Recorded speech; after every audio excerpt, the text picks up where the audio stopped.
First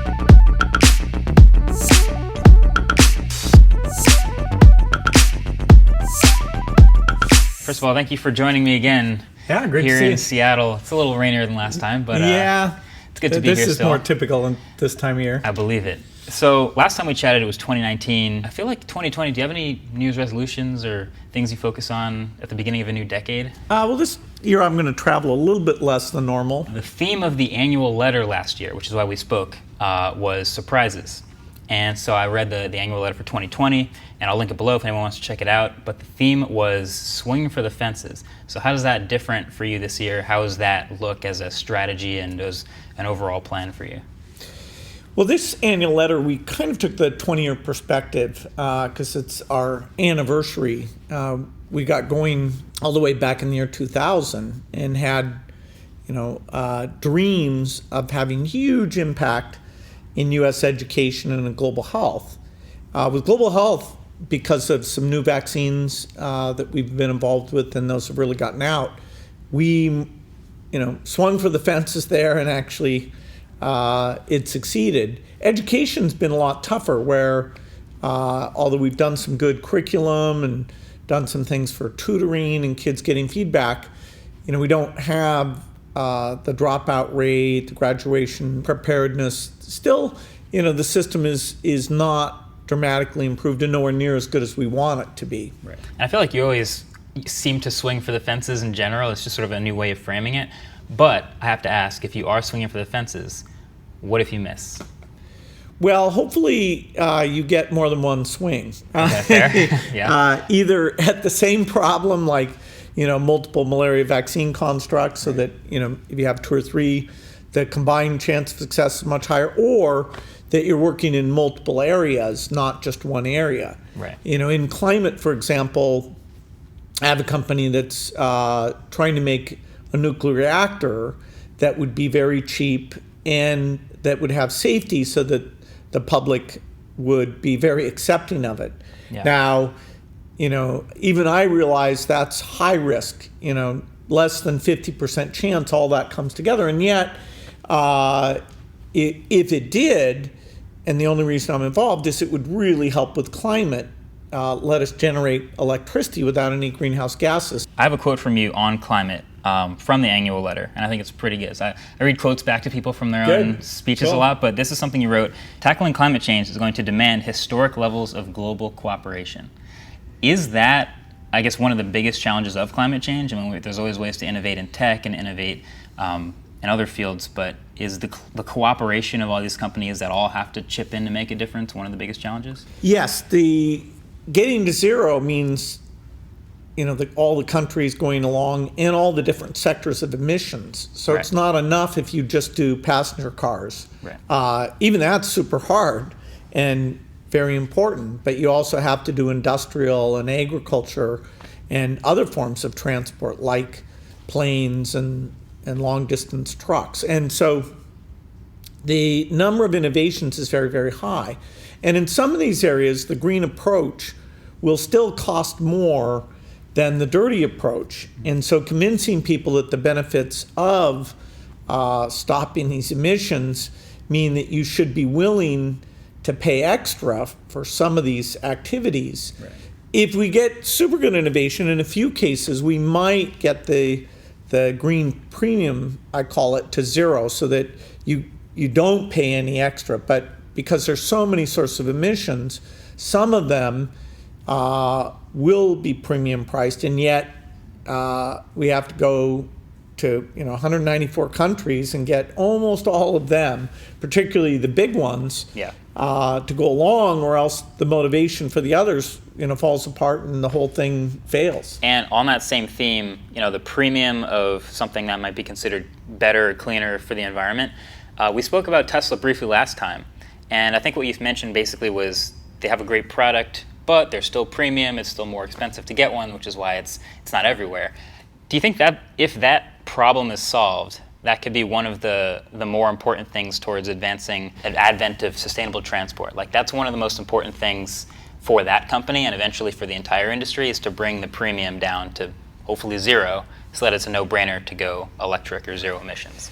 Yeah, the premium today is is there, but over the next decade, except that the range will still be a little bit less, that premium will come to zero. So if we take all the sectors,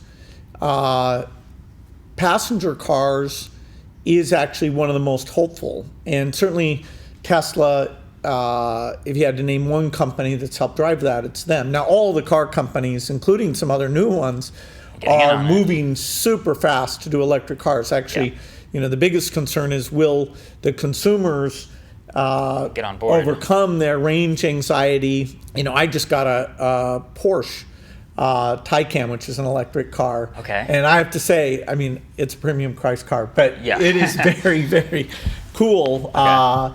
That's my first electric car, and I'm enjoying it a lot. Yeah, I have to follow up on that, because that's a car I'm super curious about.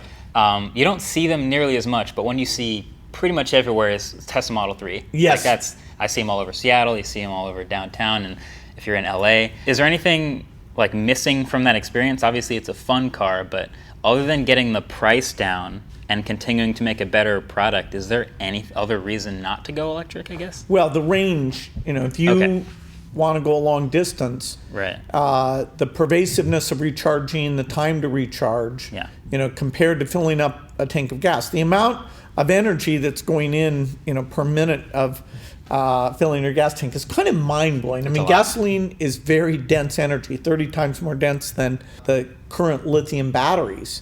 And now a factor of 2 improvement in the range will get it so most people, it's only less than 3% of car sales globally today. Norway is higher than that, and China's looks to be one of the markets that will develop the most quickly. So, price will, it's important for that to come down. Of course, you spend a little bit less on the electricity than you would spend on gasoline, and the maintenance cost is a little bit less, although the insurance right now is a little bit more. Still premium cars, so premium insurance. Yeah, and the repairs on, like these mirrors that are really rich and complicated. Yeah. Fixing a mirror used to be $100. Now it's like $1,500. So, there's some work to be done on a few of these areas, but clearly, of all the climate areas, I'd say that one's the most hopeful. For sure, it's the way of the future, I say.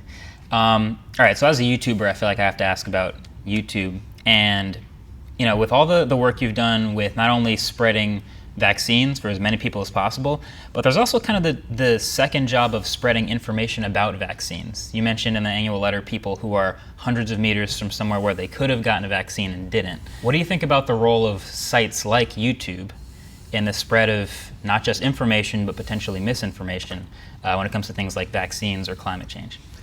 Yeah, it's very tricky because historically the newspapers or the media were very responsible about not letting untruths about vaccine safety get out there. Now, it's, you don't want to get rid of the good thing, which is that anybody can publish. Right. The barriers to entry, the diversity of voices is so phenomenal compared to traditional publishing. Right. I feel like, and you have a bit of a YouTube presence, so you're able to share information about things through social media. It's kind of a social media age, so I feel like that ideally helps your cause more than it hurts it. Yeah, my audience probably isn't deep with the vaccine doubters. Okay, fair. But I in a creative way, trying to get positive messages to be interesting, and we have work to do on that. I would have thought, using experts and scientific knowledge, that all the internet would just make it so much easier to learn about things.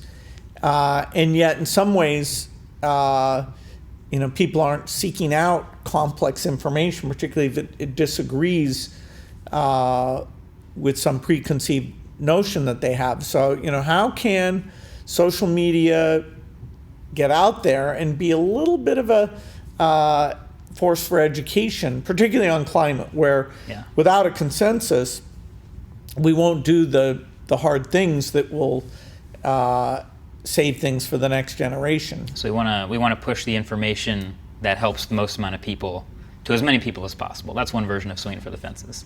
Yeah, and activate. People want to do more than just, make their salary. They want to be involved with the cause. And for a lot of people, some way of engaging either as a consumer, an advocate, a donor in climate change, that I'm amazed at how the interest level is going up. I hope it's not a cyclical thing. I hope that's kind of a permanent thing, because the challenge requires decades of it being a very top issue, as opposed to, okay, for 3 or 4 years that was kind of interesting, let's move on to something else. All right, last question. And this is inspired by Nilay Patel, who has interviewed you before from The Verge, which is just a total tech question. As a person as busy as yourself, when do you do email? I do some on the phone. I do a lot. I'm a very PC-centric person. Okay. I sit at my desk with a nice big Surface screen. Nice. And I get in early to do email, a lot at night. Particularly if I get a long email, I'll mark it as unread. And then that night I'm going through the last few days, looking at what I marked as unread and said, okay, that's got an enclosure. Right. Let's really go through that, give a thoughtful response to it. I do know if I overschedule myself, the symptom of that is I'm starting to fall behind on email. I'm not super responsive, and that that can be a bad thing. Today I got mail about this coronavirus outbreak and how should the foundation step up and do something. I'm glad I was there to give a really quick response. Yes, definitely. Some things are urgent, and but it's a gauge of am I managing my schedule well, that people feel like I'm quick to reply. I try to be quick to reply, but we can't always be. Thank you again for the time. I appreciate it. Yeah, great to see you. Good to see you again. Hopefully do it again sometime. Excellent.